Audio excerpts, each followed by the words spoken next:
Oi, gente! Estamos aqui com mais um podcast do Método Stephanie Rich. Hoje eu tô com uma amiga que é psicóloga e que tem uma história incrível. E vou contar o melhor. Eu faço parte dessa história. Com muito certeza. Orgulho. E uma parte muito importante. Amiga, eu tô muito feliz que você topou estar aqui, porque eu acho que você tem uma profissão que eu amo. Acho que as nossas profissões conversam. E a gente tem muita história junto, né? Muita história Festas, junto. baladinhas e muito mais. Etc. E agora nessa nova fase, né, Teté? É isso aí. A minha primeira pergunta é para você contar pra gente o porquê da psicologia. Porquê da psicologia? Vamos lá. Quando eu tava com mais ou menos 13, 14 anos, a minha mãe foi fazer terapia. Até então já tinha ouvido falar, né? Mas a minha mãe foi fazer terapia. E foi uma, entre aspas, assim, uma bagunça, porque houve uma desconstrução, né? Uma destruição de muita coisa que vinha vindo nessa família. E automaticamente uma reconstrução. E foi maravilhoso. Foi muito impactante, foi dolorido, uma transformação geral dela e da família, mas foi muito importante. Aí eu me apaixonei pela psicologia. Foi assim que... Então, desde aquela época, eu já me apaixonei. Eu imagino, porque eu tenho uma paixão pela sua área, viu? Acho incrível. E a partir disso, dessa ideia de você vir com a psicologia para a sua vida, me conta um pouco o que você acha das pessoas vivendo esse tudo ou nada que a gente está enfrentando. Bom, esse tudo ou nada, para mim, é uma distorção da percepção, uma distorção cognitiva, porque não existe tudo ou nada, é uma ilusão. A dualidade, a dicotomia, né? Os extremos, o que é polar, entre o bom e o ruim, tem um monte de nuance. Além disso, tem cada indivíduo é único. Sim. Né? Infelizmente, a gente está num momento que as pessoas trazem as suas verdades como se fossem absolutas e tem que servir para todas as pessoas. É até um pouco velado, mas se a gente parar um pouquinho para ver, é isso que está acontecendo. Então, chega alguém lá que fala que tem que acordar 4h30 para ter sucesso, as pessoas se sentem culpadas porque elas não conseguem acordar 4h30. Eu acordo, ou é contraprodutivo, 4h30 da manhã, a pessoa acorda, a pessoa não consegue pensar em nada, passa o dia... Aí vive em frustração. Vive em frustração. Então, no sentido... de estilo de vida, o tudo ou nada não é intuitivo, inclusive, né? Você sabe que eu acho que a minha ideia com o podcast é essa troca, porque a gente tem um papel importante em mostrar para as pessoas que não é o tudo ou nada. E que o estilo de vida que eu levo não necessariamente vai ser ideal para você, mas que eu tenho capacidade para te ajudar a incluir. Exatamente. Os bons hábitos, né? Assim como você, como psicóloga, tem a habilidade de fazer com que essa pessoa entenda o que é importante para ela naquele momento. Exatamente. Isso é uma sugestão, então, como lá nos meus atendimentos, a pessoa traz uma queixa, eu não sou uma conselheira, não sou amiga que vou falar, faça isso, né? Mas olhe para você, o que você busca, o que você precisa e aproveite, desfrute dos nossos estudos, dos meus estudos, do meu conhecimento, para que a pessoa consiga fazer as melhores escolhas para a vida dela. A gente pega o que a gente estuda que funciona, tenta deixar isso aliado com o que a pessoa gosta, com o que a pessoa tem afinidade, né? E com o que ela precisa. Então, eu acho que é uma tríade, né? Exatamente. Aproveita e já conta o seguinte. O que eu mais adoro, a minha palavra preferida, hábito. Hábito, vamos falar sobre hábito. Em quanto tempo se cria um hábito? Em quanto tempo se cria um hábito? Depende. Depende, Stephanie, porque é o seguinte, vou te dar o exemplo da água. Então, eu falo, olha, a partir de amanhã eu vou tomar 2 litros de água. E eu encho 2 garrafas, cada uma de 1 litro, e consigo, amanhã tomo os 2 litros. O esforço que eu fiz não é tão grande. Então, eu posso me adaptar em pouquíssimos dias. Concorda? Sim. Agora, eu vou fazer uma mudança radical no meu estilo de vida. Então, eu sou sedentária, me alimento mal. E aí eu viro essa chave. Não, eu estou com um problema, estou com uma pré-diabetes, enfim. Eu decidi que eu quero mudar minha vida. O esforço, o gasto de energia... Enorme. Psíquico e físico para mudar esse hábito é muito maior. Então, assim, em média, estatisticamente falando, a gente, né, nós podemos nos habituar a algo em mais ou menos entre 18 e 280 dias. Então, depende do hábito, depende da pessoa, depende da motivação que a pessoa tem. Isso, já conta um pouco pra gente essa coisa da motivação, com a dopamina. Então, vou falar um pouquinho como é que funciona o hábito neurocientificamente.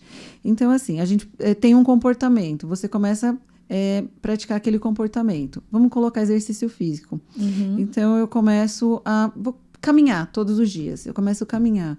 No começo, eu não sinto aquele super prazer. Mas, conforme eu vou fazendo a caminhada, eu tenho liberação de vários hormônios, endorfina, dopamina, ocitocina, irisina, então, enfim, vários hormônios aí do bem-estar.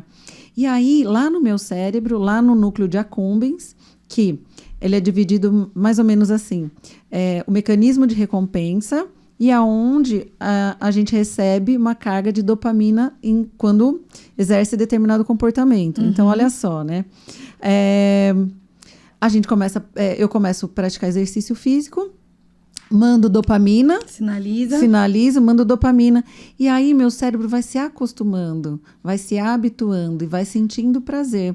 Até que chega um dia que existe um deslocamento do comportamento em si, que me gera um prazer, para o hábito, e aquilo você passa a se habituar. Eu acho que a pessoa percebe isso quando ela sente falta. Isso. Nossa, virou um hábito.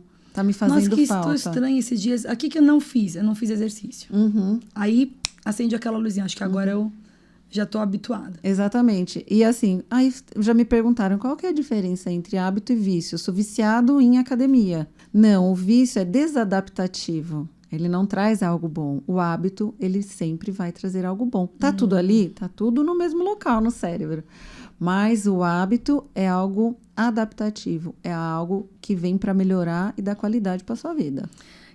Vem a importância da gente ser consciente. Que é o que você trabalha, que eu me apaixono. O que as pessoas não entendem é que a gente, às vezes, tem que parar um pouquinho e pensar o que tá realmente acontecendo, o que eu realmente preciso, né? Bom, eu adoro essa consciência. E aí me fala uma coisa, uma pessoa consciente, uma pessoa que tem bons hábitos, uma pessoa que tá na vida corriqueira, e de repente vem um novo aprendizado chamado câncer de mama. Me conta isso, amiga.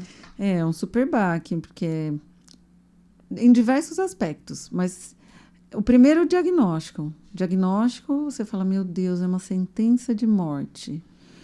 Né? Então, vou falar por mim, mas já comecei a pensar como eu ia fazer com o meu filho, o que eu ia fazer com ele, quem ia ficar com o meu filho depois que eu morresse. Então, a cabeça fica a milhão. Então, chega uma hora que você tem que começar a voltar.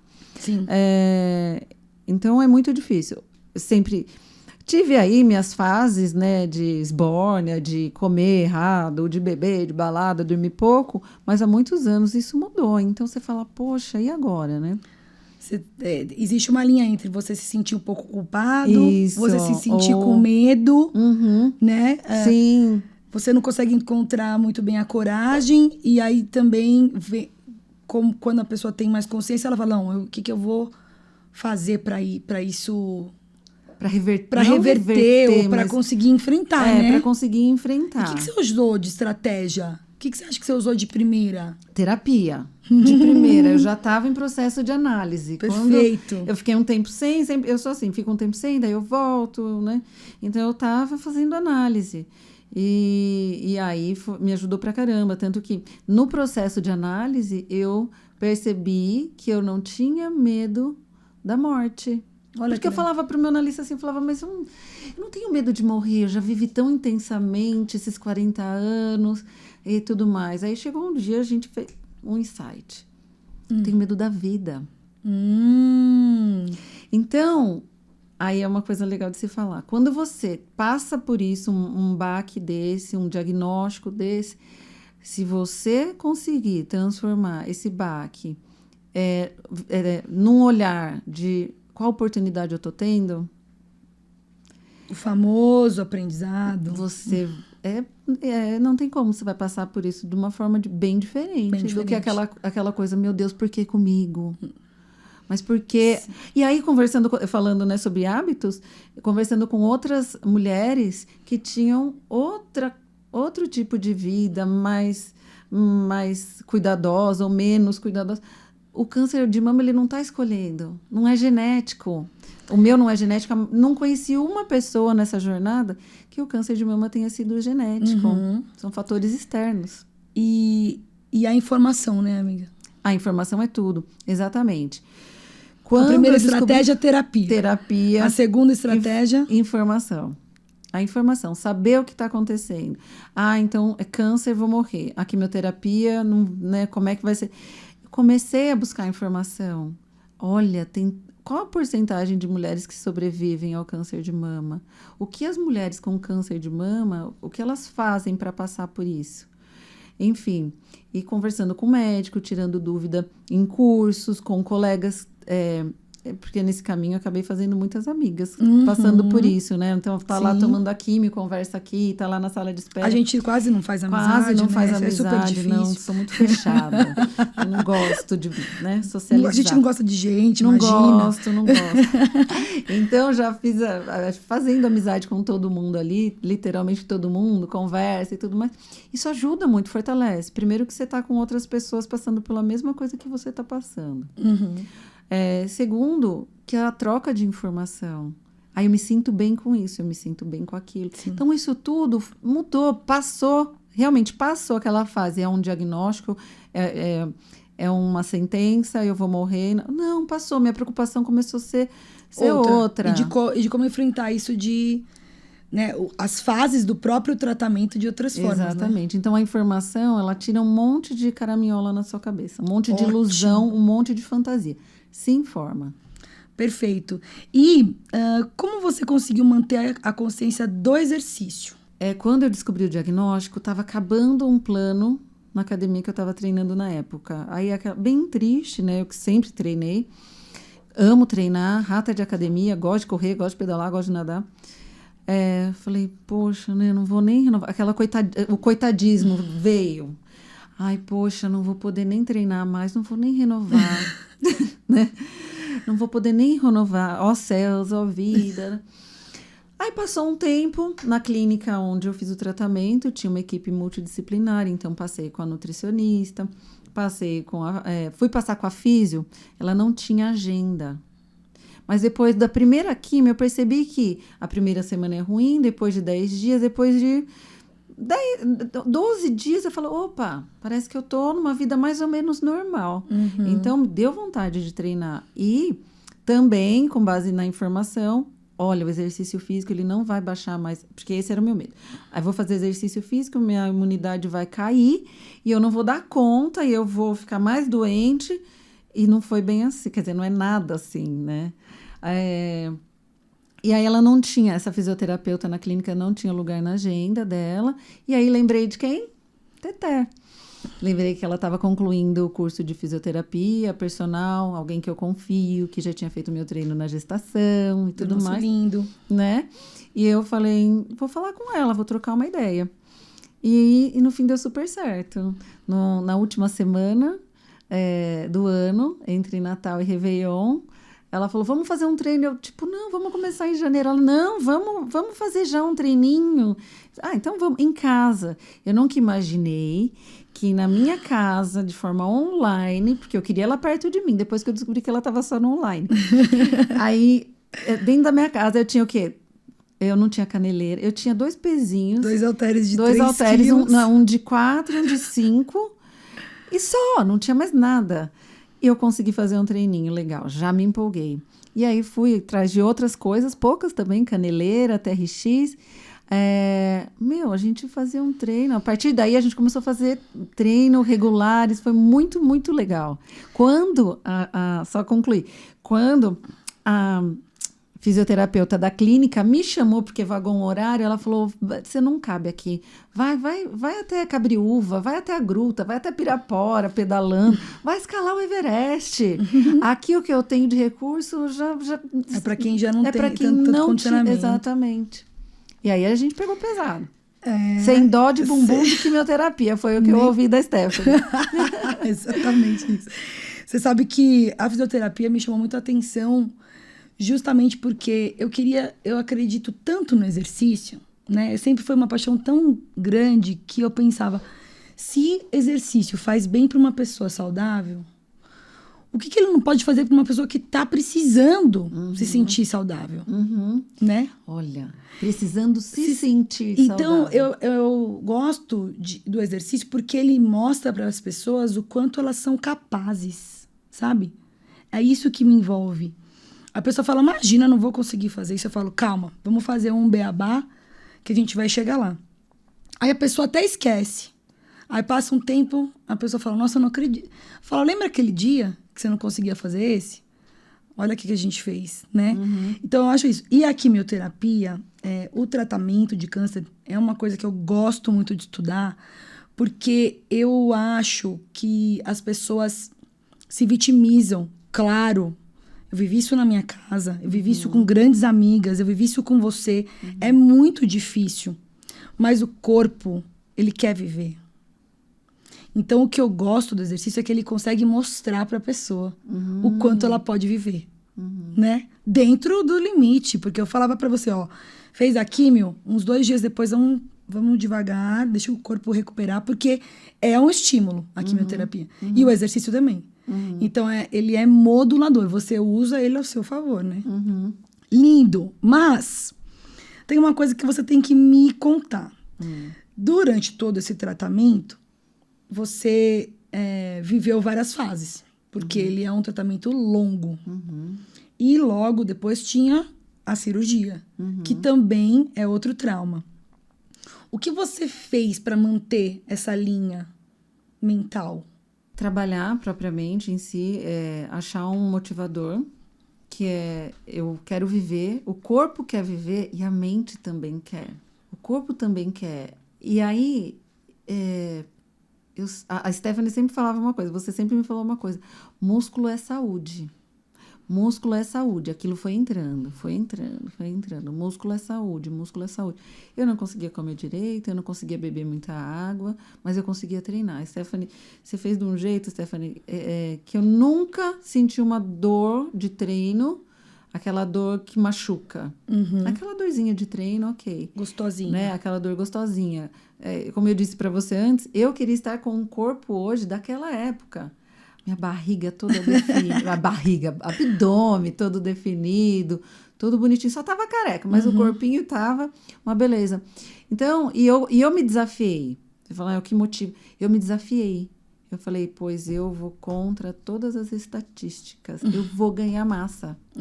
Eu vou ganhar músculo. Entendeu? Até que chegou uma hora, do meio pro final, que eu falei, Tetê, eu quero ir pra academia. Não falei? Sim. E fui pra academia. Porque eu tinha mais capacidade, né? Então, o que motiva é algo aqui dentro, né? É algo aqui dentro. E também, outra coisa que eu queria falar que é muito importante. Você ter uma rede de apoio. Pode ser da família, pode ser um parente, um amigo. No meu caso, eu tive você. Então, o que me motivava... Claro que em alguns momentos eu falava, cara, não quero fazer, vou desmarcar. E aí você fala, não, vamos fazer só um pouquinho. Tipo, tá, vamos fazer. E no fim, isso acabava me motivando. Mesmo porque depois eu sentia os benefícios de ter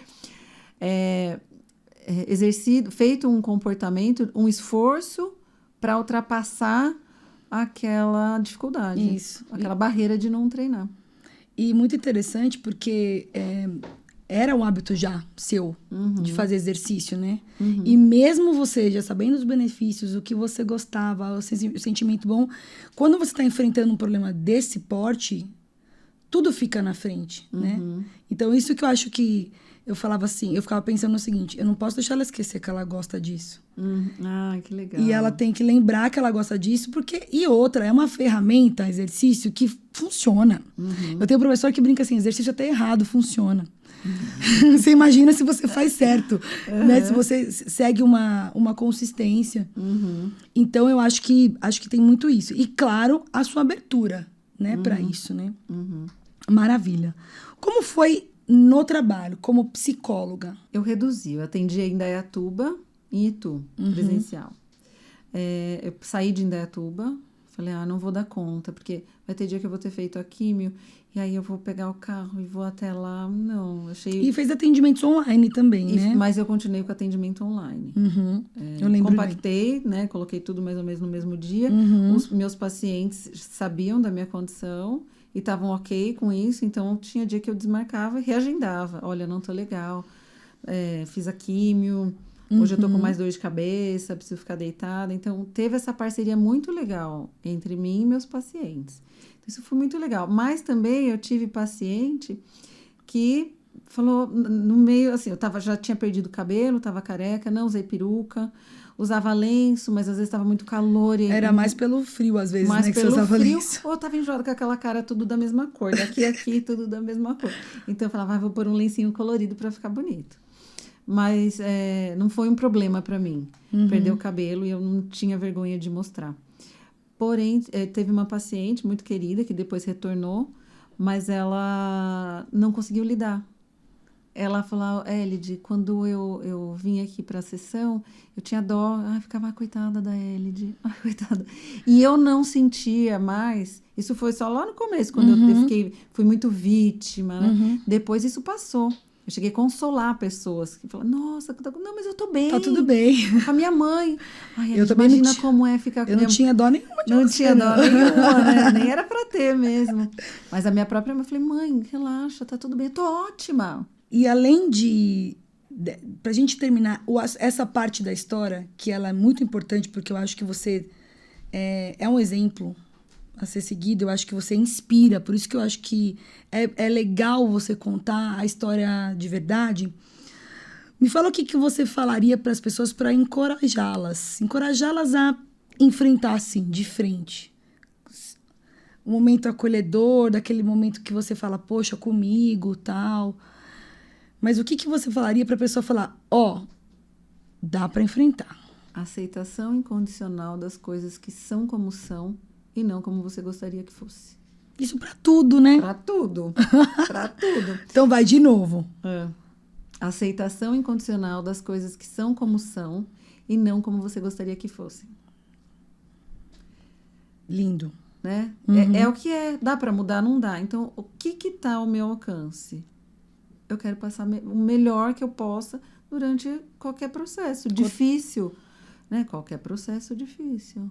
Inclusive, Tete, a gente fala aqui de mulheres 50 a mais, inclusive pelo processo da menopausa, que não é fácil. Que não é fácil e que também precisa ser visto como que ele acontece, que ele é real, que ele é para todas nós. Vai chegar, e aí, como é que você vai lidar? E quais são os maiores desafios na saúde mental das mulheres de 50 anos para mais? O que você acha? A queda dos hormônios, né?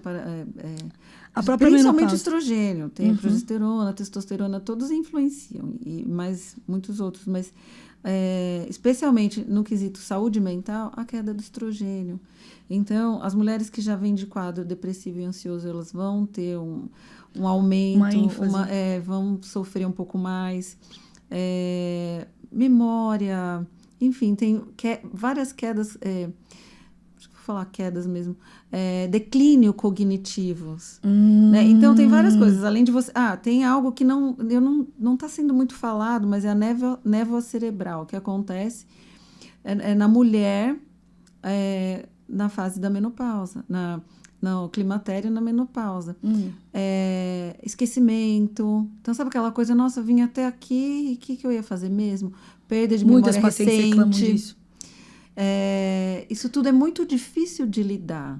Né? Já tem o fato, realmente, de atrapalhar. Eu estou na menopausa química, né? Eu tomo um bloqueador hormonal, então, forçadamente, quimicamente, eu tô na menopausa. Teté, você sabia que até a noção espacial é afetada? Eu bati 3 vezes a mesma porta do meu carro e eu não entendia. Eu falava, o que está acontecendo comigo? Aí eu fui ver que era. E a última vez eu bati numa Porsche parada no estacionamento. Olha o preju.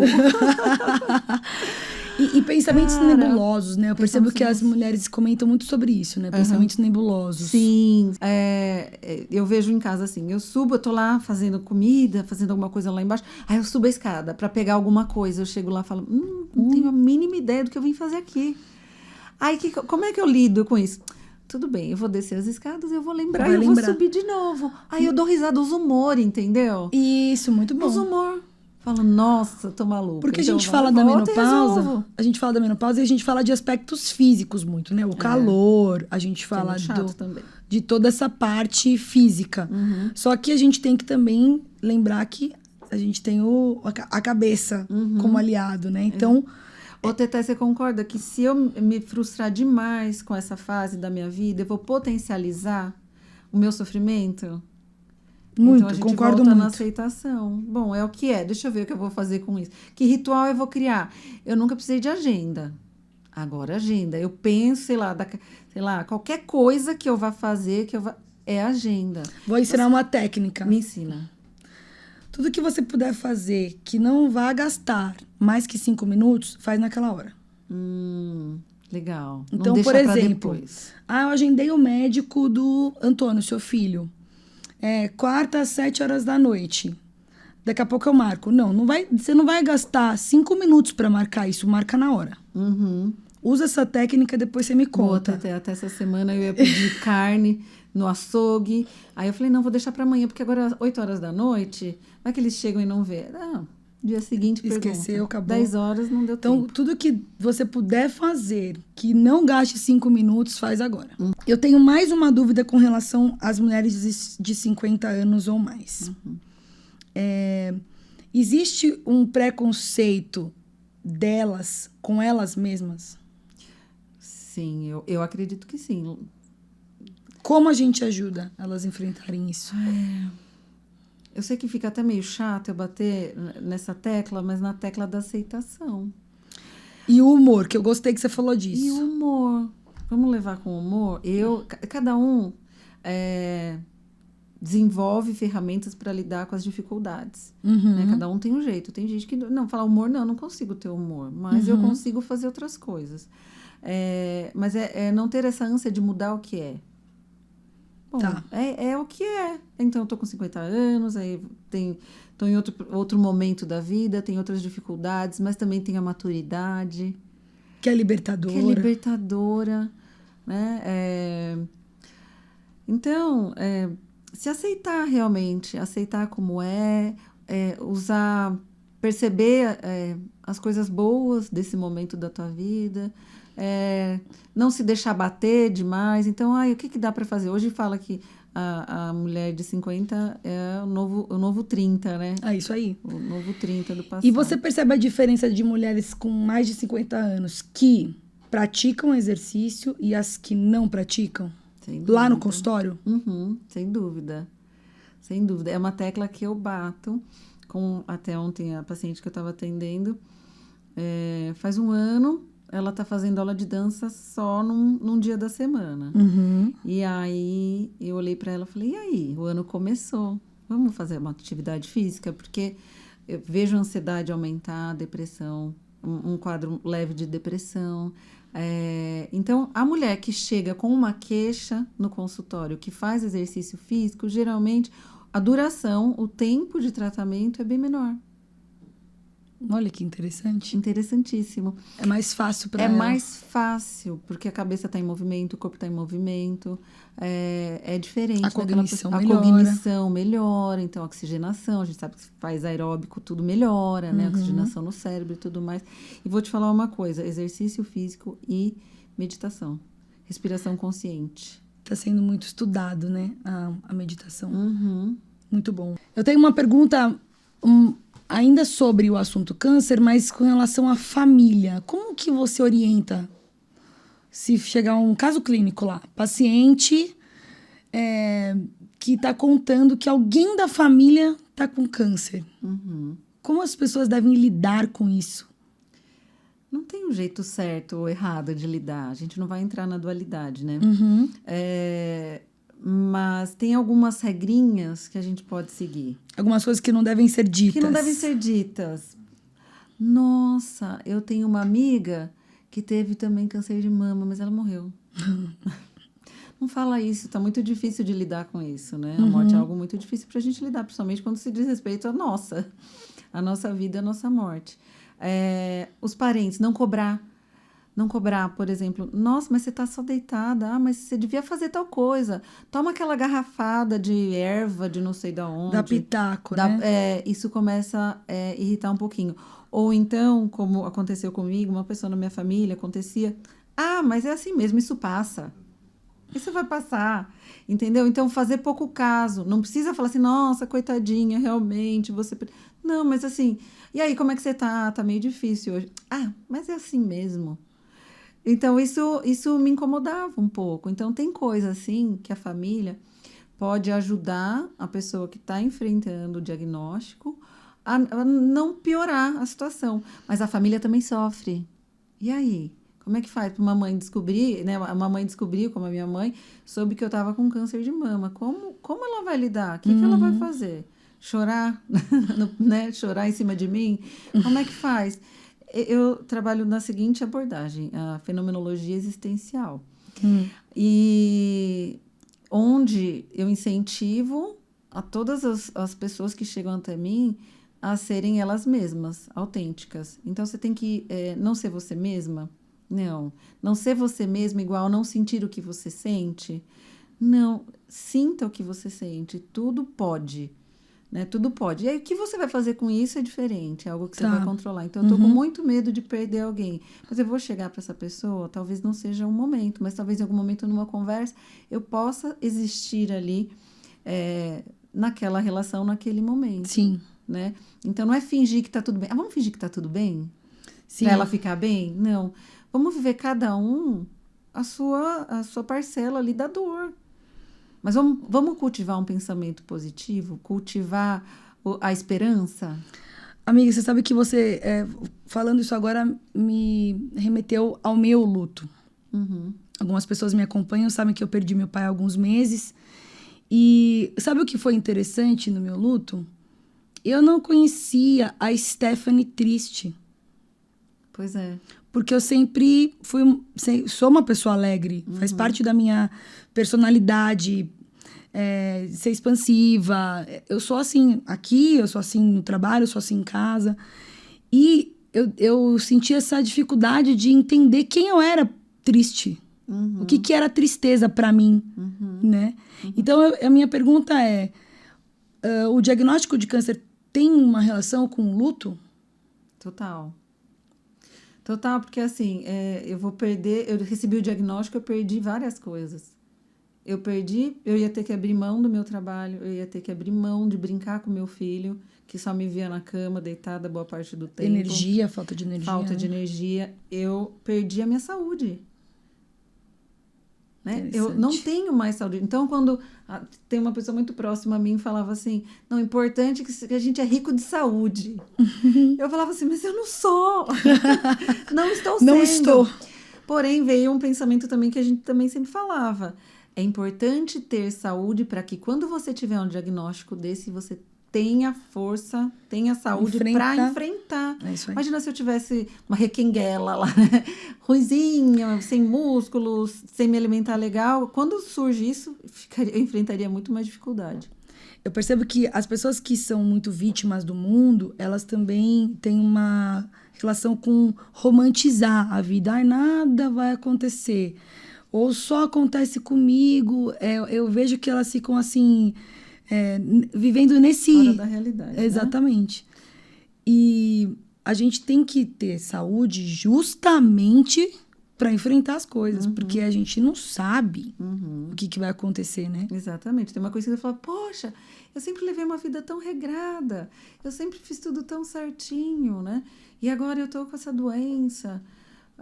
Mas que bom que você fez tudo certinho, que você tem Você vai vida enfrentar regrada, de outra que você forma. E enfrentou, olha, Sim. maravilhosamente bem. Maravilha. Existe uma LD antes do diagnóstico e uma LD depois? Com certeza. Acredite se quiser. Foi uma das melhores fases da minha vida, a fase do tratamento. É esquisito, né? Parece que não faz sentido o que eu tô falando. Falar, duvido. Juro. Faz sentido. Faz sentido. Eu estava numa fase muito boa. O pai do meu filho morreu quando eu estava grávida, você sabe. Eu fiquei 3 anos e 11 meses completamente sozinha. No período da gestação, nascimento. E depois desses 3 anos e 11 meses, 4 anos, eu conheci uma pessoa que hoje é meu marido. Então, eu estava vivendo uma vida legal. Eu estava... já tinha passado por uma transformação muito grande. O que eu não duvido, inclusive, que tenha ajudado no processo ajudado ao surgimento do câncer, se a gente entender um pouquinho o tanto de estresse que eu passei lá atrás, claro. o nível do meu cortisol, né? Enfim, tudo pode ter contribuído aí para o surgimento do câncer. Mas aí eu estava numa fase boa, né? Num novo relacionamento, um pai para o meu filho, né? Foi uma paixão que eles se dos adoram, dois, por sinal. se adoram, vestem roupinhas juntas, iguais e tudo mais. É a coisa mais linda de ver. Então, eu estava feliz. Eu falava, não, eu não vou deixar o câncer destruir essa minha felicidade. Cheguei até aqui, né? Cheguei até aqui, não vou deixar destruir. Então, realmente, eu passei uma fase muito boa. Mas, respondendo a sua pergunta, do antes e depois, com certeza, não tem como passar por processos tão doloridos que você tem que a gente tem que se despir, né? Do que a gente Ficar totalmente vulnerável e falar assim, pô, e agora? Né? O que tem de mim? O que sobrou de mim? Então, veio muito mais humildade, humanidade, uma Elide que valoriza mais a vida. Eu era mais daquele tipo assim, ai, a vida é um sofrimento. Ai, como eu pude colocar o meu filho, a pessoa que eu mais amo no mundo, nesse mundo horroroso, meu Deus, de sofrimento. Olha só a minha percepção. A vida são alguns momentos bons entre várias pancadas na cabeça. Mudou completamente essa Elide, não existe mais. Olha! Cada coisinha... Isso é muito bom muito de você legal. dizer. Cada coisinha que eu sinto, hoje que eu faço, uma música, um café, um papo com uma amiga, eu contemplo. Tem valor, né? Tem valor, tem substância. Eu contemplo. Então a vida Você sabe que é por isso que eu queria colorida. que você viesse. Eu queria tanto que você viesse aqui. Porque eu acho que, além de profissional, você tem uma história que precisa ser contada. E as pessoas, hoje, que a gente está lidando aqui, as mulheres que têm mais de 50 anos, que estão nos ouvindo, não necessariamente precisam sentir um baque como esse, ou precisa acontecer uma coisa muito difícil para que elas se transformem. Eu acho que a pessoa tem que se olhar e ver que dá tempo de viver, dá tempo de fazer muitas coisas, dá tempo de se transformar, né? Dá tempo de fazer uma terapia, de conhecer uma pessoa nova que ela tá se tornando, dá tempo de incluir um exercício, dá tempo de se alimentar melhor, e aí sim contemplar cada momento desse, né? E não quer dizer que tenha que estar acontecendo algo muito extraordinário quando você está passando por um processo dolorido. A sua vida é abundante, independente do que esteja acontecendo. Você tem... tá tudo disponível, a gente que não acessa. Eu troco o lençol da minha cama e sinto o cheirinho lá do amaciante que eu gosto e eu contemplo. Então, eu libero hormônios, né, de bem-estar. Eu fico feliz por isso. Então, por isso que eu falo, o cafezinho que você toma, a água gelada quando você tá com calor. Eu brinco que acordar de manhã, ver o sol nascendo, tomando meu cafezinho e já me aquecendo, que eu tô tomando 3 doses de coisas boas. Entendeu? Você já começa o dia com 3 doses. Você tá vendo o sol nascer, que é lindo. Sim. Você tá tomando um cafezinho, que é uma coisa cultural, que pra mim é maravilhoso. Meu primeiro café do dia, ele não tem preço. E você tá fazendo um movimento que o seu corpo ama. É uma bomba já, né? 3 doses. Não tem como ser infeliz. Não tem como. E tem coisa... É muito gostoso, né, Tetê? Acordar cedo e ver o sol nascer. O meu filho não gosta de acordar cedo, mas ele adora esse horário. Quando isso acontece. Eu sou apaixonada. É muito bom. Eu brinco com até a Fernanda que trabalha comigo. Eu falei para ela esses dias, para mim o sol nascer ou o pôr do sol é uma divindade, é como se assim, ó, tá tudo aqui, nós estamos aqui, esse é o momento e é o que temos e a gente tem que viver agora, né? Eu acho que pra gente terminar, depois de tantos aprendizados, eu queria saber o seguinte, o que a psicóloga Elide diria pra mulher Elide? O que a psicóloga Elide falaria pra mulher Elide? Pare de ser tonta, menina! Vai viver! Para de encanar com essas coisas aí, né? Sem coisas miudinhas. Sem mimimi, entendeu? Mais ou menos isso, porque às vezes eu ainda me pego, a gente o cérebro cria muitas armadilhas, pensamento cria armadilhas. Então, às vezes eu me pego lá, moendo tanta coisa, falo, larga a mão, menina. Sacode é sua vida, essa poeira. sacode a poeira. Então, olhe mais pro que realmente é importante para você. E o resto é resto. Né? Viva a vida. Eu enxerguei assim, eu tô tendo uma nova oportunidade de viver. Então, tem hora que eu falo assim, não acredito que eu tô fazendo as escolhas erradas de novo. Não são as escolhas tão práticas, mas a escolha de cair por um pensamento que me dá uma tristeza ou gera uma ansiedade. Opa, não tenho controle. Deixa eu viver, entendeu? É isso que eu falaria. Eu gosto de falar que... Eu li um livro, inclusive, que a gente às vezes se prende, né? Então, se imagina numa cela. Só que a gente tá vendo a cela só de frente. Do lado ela tá aberta. E a gente não sai. Não sai. Porque a gente não quer. Não quer. O elefante amarrado numa varetinha, num postinho. É isso aí. Né? A gente pode, mas a gente tem medo de arriscar. Medo de quem seremos com as novas escolhas. Será que a gente dá conta de arcar com a responsabilidade das escolhas, consequências? É isso aí. Obrigada. Eu que agradeço. Obrigada mesmo, porque a gente só aprende com você. Com tudo. Desde as baladas. Juntas, amiga. Juntas. Sempre. Eu também aprendo muito com você. Obrigada, você sabe. Viu? Muito mesmo. Obrigada eu mesmo. Que agradeço, porque você foi muito importante em diversas fases, Mas aquilo, né, do câncer para trás, foi só uma construção de uma relação para que realmente você exercesse a missão que você teve na minha vida. Mas que não acabou, né? Então, que você tenha outras missões. Eu também nasci. Tá bom? Obrigada. Obrigada mesmo. Te amo. E te amo mais. Pessoal, infelizmente a gente tem que terminar, mas eu queria dizer para vocês que o podcast do Método Stephanie Rich é para que vocês, mulheres 50 a mais, percebam que nós profissionais estamos aqui para cuidar de vocês, para que vocês lembrem que vocês são importantes, tá bom? Obrigada. Beijo.